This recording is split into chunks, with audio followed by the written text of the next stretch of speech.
Hello everyone and welcome to 112th day of our 1000 days of no code series. So far, we have created automation that processes one item at a time. But what if you need to handle multiple records at the same time, like list of leads, multiple email addresses, or multiple rows in Google Sheets? That's where Iterator in Pabbly Connect comes in. With Iterator, you can break down the batch of data into individual items and process them one by one automatically. In today's video, we will explore how Iterator works, when to use them, and how they can save you time from doing things manually. Let's get started. Now, if you recall, we had done a bulk emailing automation in one of the videos, and we had done it slightly with workaround. Okay, so let's quickly check how do we actually run a bulk email automation if you have the data in, let's say, Google Sheets, right? So we have about 11 records added here. Some of them are repeated, but that's completely fine. So let's understand the process. I'm going to create a new workflow and call this as bulk email automation. Click on create, and now we will use schedule workflow, right? And instead of a regular interval, we will make it as once and it will run, let's say now. Click on save. The next step is we will select Google Sheets and we have to read rows of data, right? So it's not adding or anything. We need to read, right? So get rows, retrieve rows from the sheet based on the specific range. So I'll select this. Click on connect. We've already connected our Google Sheet, so I'll select that. Okay, so select spreadsheet. It has already come automation workshop responses, which is this sheet. That's the most recently used one, and that's why it has come. Sheet has also come in, which is form responses 1. Now we have to give the range, right? I know the range is starting from B2 and it goes on till D12, or we can also give B2 to B12, right? Or if we don't need the experience level, then we can also give it from B2 to C12, okay? But we will give B2 to D12, that is the range, and that's how we give it, right? The first one is the starting cell and the second one will be the ending cell, right? So you can see here, this is B2, and when you click on this, it is D12, okay? Once you do that, you click on save and send test request. Now what happens is, if you do it with simple response, then everything will come one below the other. What we want here is list of things, and that's why we will disable this simple response and click on save and send test results. Now what happens is, we will get it as a list of things. Okay, this is in JSON format. Now let's go over here and use the option called Iterator. Action event is process arrays. Click on connect, and you can see that we have already got choose array, which is the second one.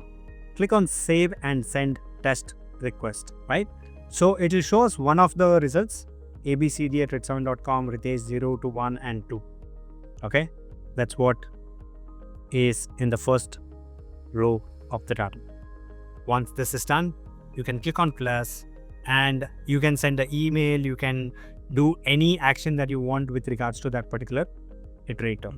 Okay, let's send it to the sheet. I just do not want to send emails to all of that. Let's send it over here, serial number, okay, and let's say name and email. Okay, so what I'm going to do is, here I'll select sheets and we can do add new row. Click on connect. Sheet is already connected, so I'll select that account. Click on save. Of course, it has already selected the worksheet. I can change it, and this one I want to go with sheet 1.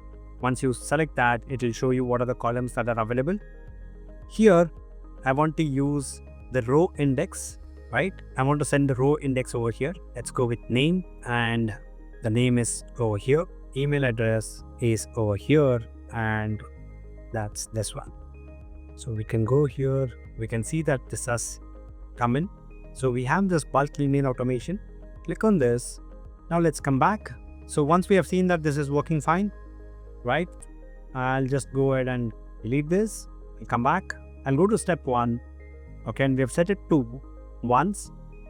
Okay, we can just change it in a few minutes, right? So I'm going to select the date and I'm going to select the time as 6:30 p.m. right, which is in 2 minutes from now. I'll click on save. Okay, so it's running at, oh, it is UTC. That's not what we want, account time zone. So one of the things that we have to do is change the account time zone. So let me just open this in the settings. We want this to be in Asia, Kolkata. Use that, click on save. Let's come back here and maybe refresh to see if this gets reflected. Okay, this is it. It has reverted back. So I'll go to 16th. Let me actually make this as 6:32 p.m. Click on save and go back to dashboard and wait for a couple of minutes. And there you go. We've got it. So 2, 3, 4, 5, 6, 7, 8, 9, 10, 11, 12. And we've got this names. We've got this email addresses, right?